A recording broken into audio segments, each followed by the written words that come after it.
Hello, everyone, and welcome back to Banter. My name is Tucker Hansel, and today I'm joined by my co-host, who I have dreamed of dying in many, many horrific ways. This is Tanner Dykstra. Today, we're here to talk about Final Destination Bloodlines, the sixth installment in the long-running Final Destination series, though it has been a very long time. And now we're back in theaters with a new entry in this series, and we're here to give you our thoughts on this film. Tanner Dykstra, do you think, hold on, let's get a little correspondence from the field. Do you think that anyone watching this movie should join the Discord and subscribe and like the video and all that, or is that Tucker, maybe for another I'm time? I'm having a premonition. I'm seeing somebody not click on the subscribe button while watching this video, and then they die in horrific ways. Yeah, the computer explodes and sends shards of glass through their face. No. And then they're comedically the keys on their keyboard spell BLB on their forehead as they're dead on the floor. It doesn't even make sense. There's not two B's. There's not two B's. What the hell, Tanner? What do you think about Final Destination Bloodlines? Tucker, I really like Final Destination Bloodlines. Many are saying, Tucker, best in the franchise. I would say close. Close. I'm a bit of a purist. We both, watched every single film in the series in preparation for this. So I'm sure we'll be drawing in things that we like about the series and perhaps things that we don't like. And what I always like about the series, and this one in particular having, 15 years in between entries now? Yeah, I don't remember something like that. Was it really 2010 for 5? That sounds a little too early. It's 2010 or 2011, I want to say. Maybe 2013, maybe. Anyway. There's 5 was 2011, for them. yeah, so 14 years. So, there's plenty of time for them to, try and change up the formula, and I think they do some interesting things to make this film more interesting, namely the whole Bloodlines aspect that is the title for this film. And I also think it does some things perhaps unconsciously that I don't really prefer in this one, but we'll get to all that in due time. But of course, the most important thing here, Tucker, is some top-notch kills in this one. Oh, absolutely. Some really incredible, fantastical, nonsensical violence going on here. Yeah. I think this is, without a doubt, the best movie in the series, and I'll say that for a couple of reasons. I think this is easily the best made of the movies. As it starts, and I'm like, whoa, these are decently interesting sets, and they're doing some shot composition here, and I also think that the ensemble cast is easily the strongest. After watching 5 of these movies, I can remember, Mary Elizabeth Winstead was in one of them, but she was in 3. Yeah, and even she was she didn't really save that movie. I think that movie was kind of dog water. But I disagree. But my point is, in all of these movies, the majority of the characters you do not remember past their single trope. But I think the supporting cast here is actually pretty solid. As I said, I think it's very well made. And also, I think it handles the Final Destination conceit with the Bloodlines angle, as you mentioned, much more solidly than these other ones. It feels more focused than these other movies because it has this central plot with the grandmother that is passing this down. I think it explains the idea of death coming after people in a certain order in a much more compelling way, an understandable way, rather than the vagaries that the characters try to put together in these other movies. Oh, sure. This movie, we literally get a book that explains how it works, and it doesn't feel that forced. It actually feels like a focal point, a focusing point for whatever the quote-unquote lore of Final Destination is.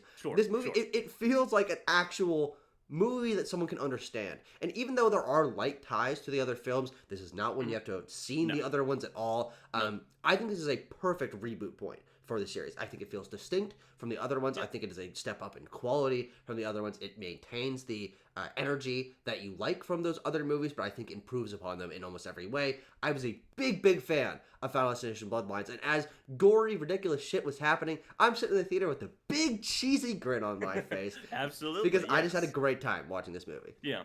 So Tucker, should we start with the Final Destination rules and how they are implemented here? Absolutely. Because it is something that really fascinates me throughout the series. Because if I can briefly say, I think it is an underrated horror series for how it innovates on itself from entry to entry. There is, of course, low points and high points, as there is in any series, but I think each one tries to take a little sidestep or introduce something new to the lore that is kind of interesting. This one, as you mentioned, does try to pare it down quite a bit. Yeah. It's been over a decade since the last entry, so they try to keep it. They try to keep the KISS rule, keep it simple, stupid. Yeah. Where it is Keep it there's an simple, order. studio. Exactly. There is an order in which people die. That is really the only Final Destination lore factor that you need to understand while watching the plot Yeah. unfold in this film. Of course, Tony Todd shows up, and it does a good job of like checking the boxes of yes, these are rules that we have pre-established in previous entries, but they don't really apply here. They do the thing, of course, which I believe was introduced in, I think it was in the first movie, but they really name check it for the second movie of if you quote unquote die, if your heart stops and then restarts, you break the cycle of death's plan essentially, which basically evolves into the third act of this film. There are some interesting lore aspects that I wish were implemented. They're the things that fascinate me the most, like the thing that always fascinates me about the series that I wish they touched on more. So fingers crossed for future entries. Is like if it is not your turn to die, you're basically invincible. Oh, sure. I love that aspect Yeah. of the lore of like the rules of the world. And it's implemented lightly sometimes, not in this one, of course, Yeah. because again they try to pare it down a little bit. But yeah, the rules are kept very simple in this one, which I guess is a strength unto itself. Yeah, and to the point of them following the order of death, I think that is decently interesting in these other movies. But what in the other movies it really boils down to is main character who doesn't know these other people trying to remember which order in the people died in their premonition that you saw at the very beginning of the movie. You don't know these people. You don't know what's really going on with them. So you and the main character just really have to remember back and be like, okay, so did this happen first? When did this person die? That's the order. And it's loose enough and whatever. Like, I'm sure it makes sense in the screenplays, but like, it works better in some than others. yeah, I would but say. I think it works easily the best in this one because the twist is that it is the order in which people are born because they were not supposed to exist, and you're like, oh, that feels so much better because it's clean. All the characters It's clean for sure, and it's tied in to again another strength of this movie. Is the characters know one another, and they know one another intimately, and their deaths impact each other on a personal level because they're all family members and they've all known each other for their entire lives. And so that number one gives us a really interesting ensemble balance because I can't say the last time I watched a slasher movie where everyone's in the same family. That's certainly not very common. So it gives it a unique vibe from that angle. But also, again, it makes it so as the characters are dying and as they're sitting there talking to one another, there isn't the awkwardness that I feel like most of the Final Destination movies have had, where it's like people that don't really know one another have to learn to trust one another to get through this. And of course, in all of them, they all die. That's kind of the bit. But like I think that was 2 or whatever, like where there's like the girl and then the cop that like tags along with her, and I'm like, you don't know each other. Like stop palling around. I don't like this. 2 is the one where they are all strangers, and every other one except for 5, they're all like high school or college students. Yeah, like but who are like friend of a friend kind of thing, or they're dating some person. And that's how they connect the web or whatever. And then 5, they're like coworkers or whatever. So yeah. Yeah, and the family aspect, the bloodline thing is probably the smartest move that this film makes. Now, all of the character note, if we want to move here, I think they're all solid, all well performed and everything. Like I have my favorites or whatever, but none of them really truly move the needle for me performance-wise. I would say, my number one Final Destination performance is still Mary Elizabeth Winstead in Final Destination 3. Perhaps helps that like she's probably the only outside of like Tony Todd and arguably Devon Sawa, I guess. Like the only recognizable movie star in these films. So anyway, but and even then, you're stretching the term movie star quite a bit. Well, yes, I know the name and face of Mary Elizabeth Winstead. But even then, here's something that interesting I want to run by you, and you might disagree. I think that what this film is missing is character or characters that you don't like. Oh, sure. Yeah, that's fair enough. The characters that you want to see die, because as you mentioned, like, these characters all know each other intimately. They are really affected by each other's deaths, as high school friends or coworkers might be to a certain extent. But I think what you're also missing here is like the despicable character, I think the that's character fair. that's the annoying one. The closest you get truly is the kid at the beginning on the Space Needle, which is funny from the audience manipulation perspective to like make you excited to see a kid get crushed by a piano. But otherwise, like, who's the most unlikable character? Eric, I guess. It kind of becomes like the nose ring guy.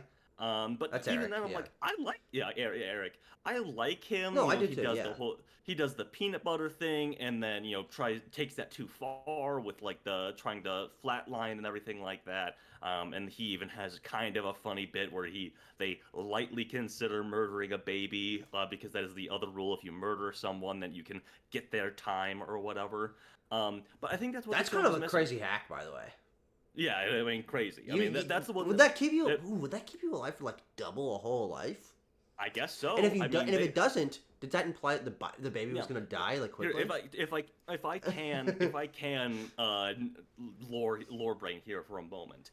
In 5, which is where this rule is introduced, it is basically just said that you can have somebody take your place. But in Bloodlines, they say take the time that they have left. So it's a bit of a what is the real case here?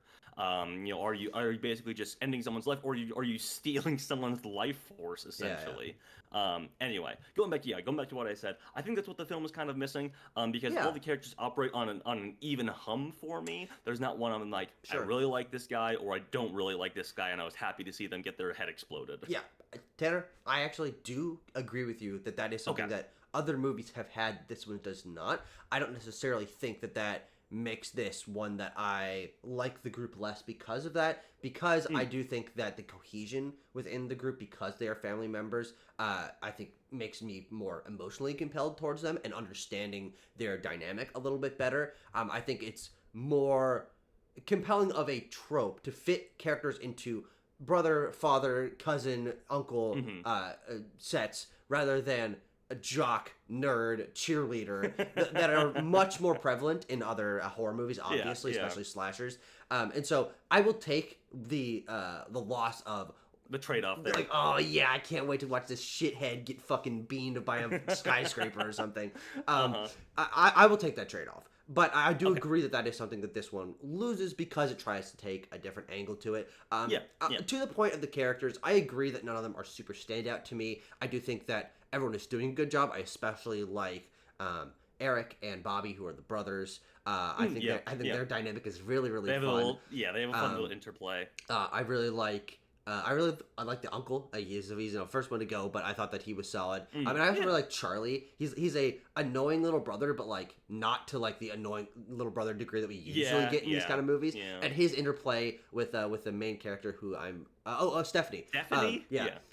Their interplay I think is a very believable brother sister dynamic. And so I was just like solidly compelled by all of them. I would agree.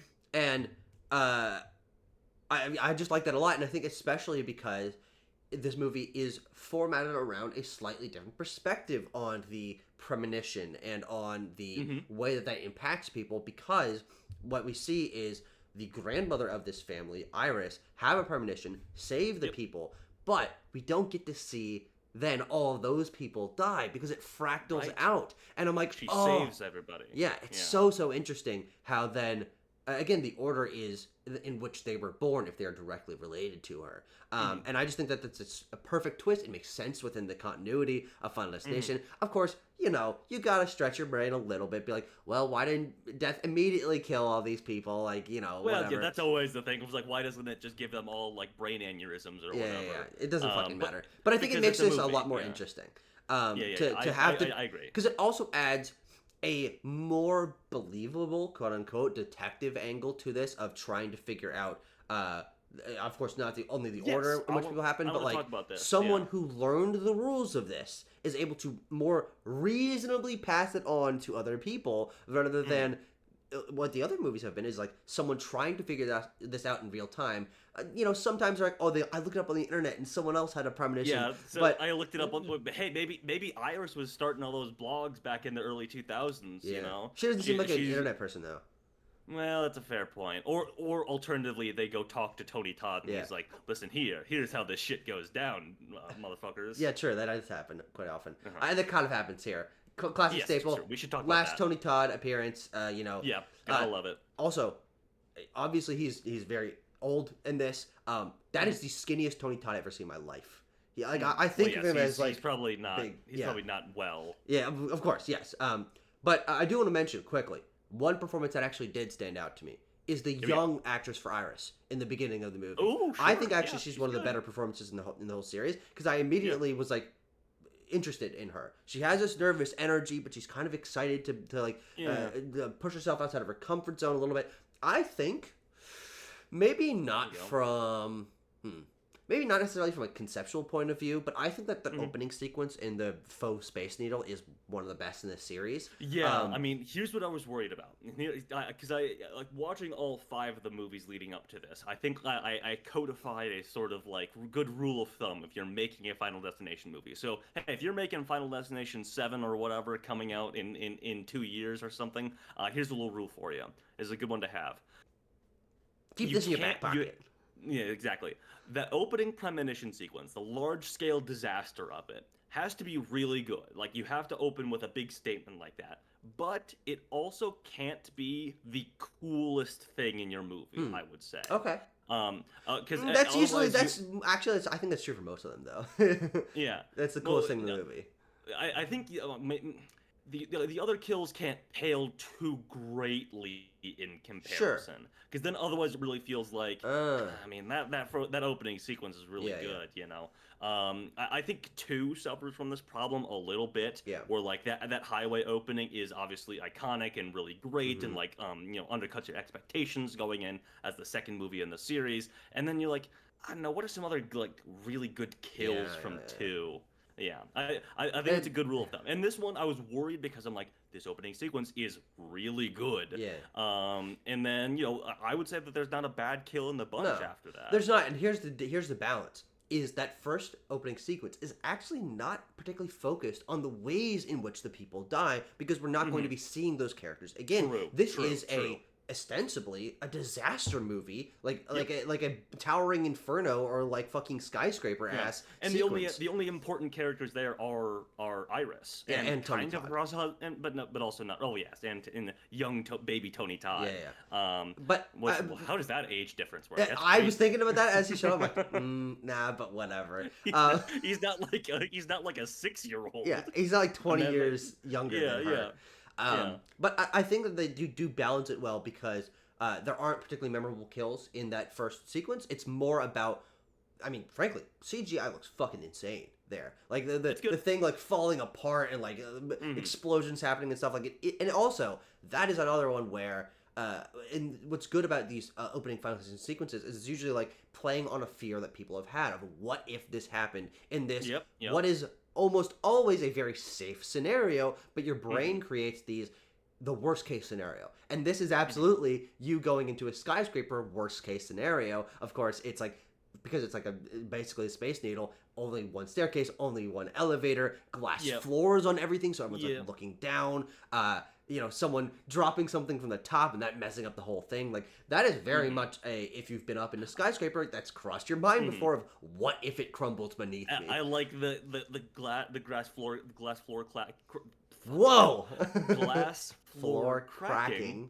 And everybody and then the guy comes out and he's like, they sing Shout, which is the song that you jump up and down for. That was a good scene. That's good. Yeah. That's good and again, also, I just want to praise the filmmaking of this opening sequence. Really good, like, use of like deep focus versus shallow focus there. They like there's some cool shots where they like transition into a Dutch angle and like transition out of it, so Oh, like it feels like Tucker, it's swinging. I'm loving the Dutch angles throughout this Yeah, yeah, movie, especially in that backyard sequence, which the tattoo parlor and backyard are kind of like the main ones that they show off in the trailers, I yeah, think, yeah. for this. But they're both subverted in the actual They're movie. both they are. But every time that we do like a Dutch angle of like the guys jumping on a trampoline, it makes it like there's some shit's gonna go down, and they're like, "Hey, come on, play with us, yeah!" I'm like, this is so good. Yeah. Where did you want to um, go from there? um, I don't know. Should we do a quick rundown of the kills? Sure. You brought something earlier, and I'll try to jog my memory. But let's do kills in the meantime. That's the real Yeah. important thing for a Final Destination movie. Tucker, what's your fave? Um, I think Eric getting magneted into I mean, the fucking that's mine MRI too. machine. It's so good. It's so fucking good. Because also first in the series for this, a fake out death. Yeah. I was trying to run my memory. It was like there's never been a character that we thought died and then comes back. In this, Oh, they do that in this one. And it really works, and then you get to do the thing of like, hey, you fucked with Death's plan, so he's gonna kill you anyways, even though he's not technically related to them. And it is the best one in the movie. yeah. The MRI machine magnet pulling the wheelchair pipes through him, and then they set up the coil in the vending machine. Yeah. But they also have yeah. They also have the all the metal parts of his like body modifications get pulled out. And I'm like, ew, yeah. I was waiting for the Prince Albert too. I was waiting for it after we saw the earrings and the nose and the nipples. I mean, when he's doing like this, as his nipple rings are popping out, I was like, that's good. And then I was like, where's the dick piercing? Show me the dick piercing. Come on. Yeah, good stuff all around. I love the touch of when Chet, I think it is the peanut allergy kid. The touch Bobby? of the coil, like the brother. is it Bobby? Yeah. Okay. What if you just pulled Chet out of nowhere? I don't know. I saw Chet in the cast list. I don't know. Maybe, Chet, there might be Chet actual is somebody. Yeah. I love the touch of the coil like spinning through Yeah, his head. it doesn't make any sense. Like, yeah, I like it. Yeah, exactly. It's good. Since you took the MRI machine one, what's another one that I really liked? I mean, the trash compactor and the garbage truck is really solid. Like you cutting the head and the arm off and stuff like that. Yeah. That's really gnarly. What's good about that scene, and I will say that this is true for most of them, is the way that they die is usually solid. But for me, it is the setups for these things that make them so compelling. Yes. I like that trash compactor sequence or the trash truck sequence a lot because it is her trying to save Eric. Because they haven't revealed at that point that he's not related, which I think is a really funny little twist. It's fun.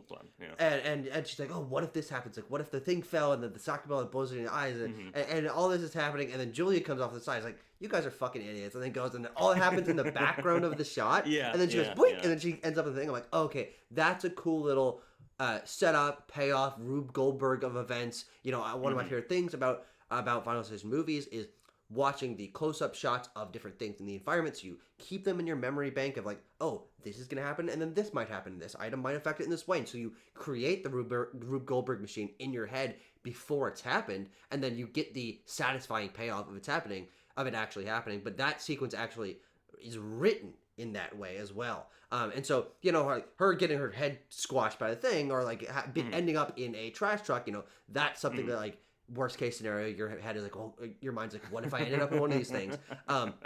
The way when she dies, like her head getting squashed, like, okay, that's solid enough. But it's the whole setup to that I think makes that sequence interesting. Yeah, and thank you. That jogged my memory of what I wanted to bring up is the mystery solving of these films too, because I find that in the best ones, it becomes like them trying to connect the dots and things like that, which I thought they were going to do more with Stephanie trying to figure out the ways in which they're going to die.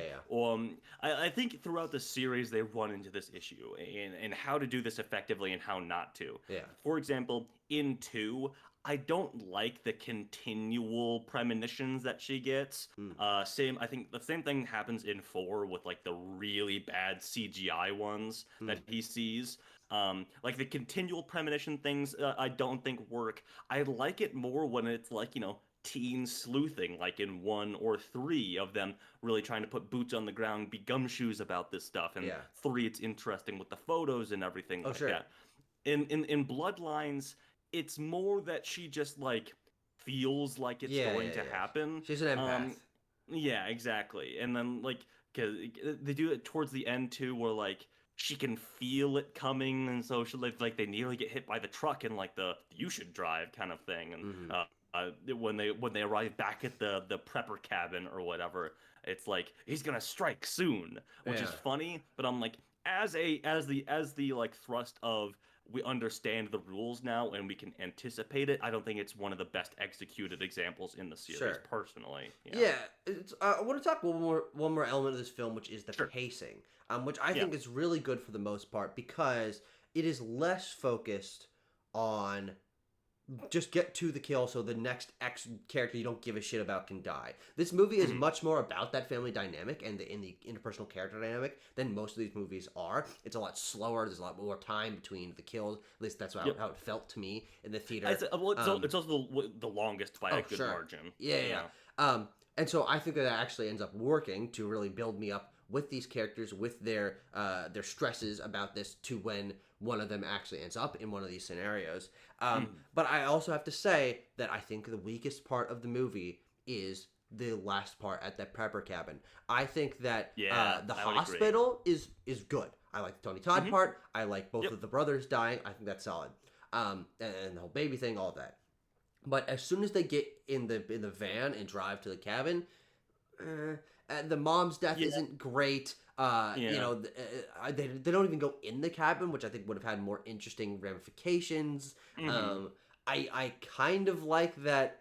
This is the cabin's like the one safe space in the fucking planet, and the Mhm. doors open a crack, and that is Mhm. why one ember can get in and has the Yeah. whole thing Yeah. going. Yeah. That's kind of funny, but what it means is that they're just kind of like outside in this place that we've already seen, which I think is Yep. decently interesting to like return to a place, which doesn't really happen Yeah. in this series. Mhm. But the way that it's done, like I don't know. Again, the mom's death is I think pretty lame. It's pretty sudden, and again, it's one of these things where like it's played for laughs, but like I feel bad, like the A, because they're all family members, and B, because like I like all of these characters. Like you still have fun with this movie, but there is a tinge of like. And that's kind of sad that he just saw his mom get like crushed by Yeah. a telephone pole in front of him. Yeah.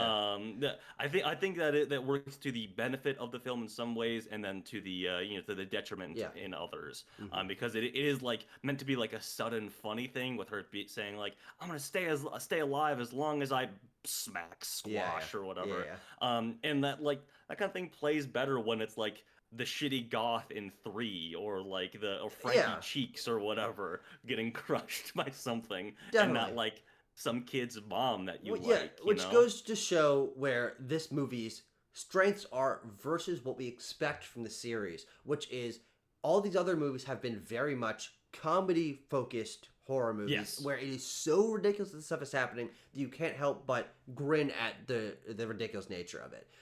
But most of the movies have worked in their own internally coherent tone because these are dumb slasher teenager victims, right? But then what this movie, as I said, and I think you agree, does differently, and I think slightly better than the other ones, is create this sights a little bit higher, of a family dynamic and this history of the grandmother passing on generational trauma to her children because she was so prepper focused about this and didn't let them leave the house, and then the mom left the family, and that creates some tension between her and her children.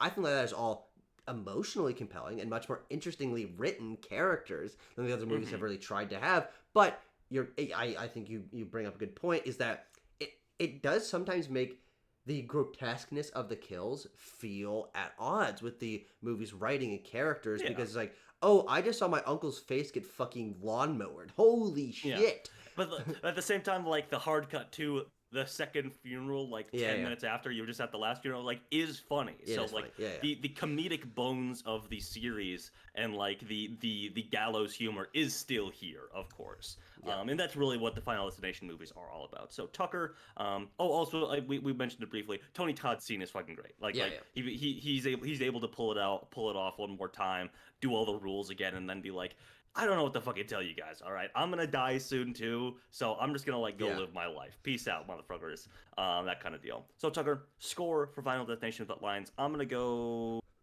7 out of 10. 7 out of 10. Okay, I'll say 7.6 out of 10. We both really like this movie. I think Go it see it. is the strongest in the series, and one of the I prefer 3. Uh, I think this is one of the better ways to bring back a franchise, right? We Yeah, usually I see agree. an attempt of bringing something back. And it's like, okay, just you're hitting the same beats. Okay, this Yeah, feels like a we're cash not grab. doing a legacy sequel No, where like, well, who lived in the Final Destination movies? There's like kind of nobody, no one. honestly. Yeah, So you can't really do that. yeah. Except for Tony Todd, who now Except for we Tony learn Todd. is one of those people. And technically, Tanner, Hmm. he's next. I mean, he can't come Yeah. back, but No. now that the bloodline or the death has worked its way through all these different families, Hmm. Tony Todd's the next one to die because Yeah, that's Charlie true. and Stephanie died at the end. Yeah, But yeah. the train thing is pretty good. Yeah, with the penny coming back and Yeah, everything like that. Yeah. but this is Um, a good movie. I hope it makes money. I hope that people go and see it, even if mhm. I feel like people have a stigma against Final Destination because it's the movies are kind of corny and dumb. Well, yes. But I hope that this one Apparently, changes yeah. minds. Apparently it's going to open quite well, so I would anticipate Final Destination 7 being greenlit at some point soon. I'm excited to see what other twists they throw into this one. Yeah. I'll be waiting with bated breath because I think they have something good going here with the revive of this franchise. Yeah, So absolutely. thank you so much for watching, everyone. We'll see you next time.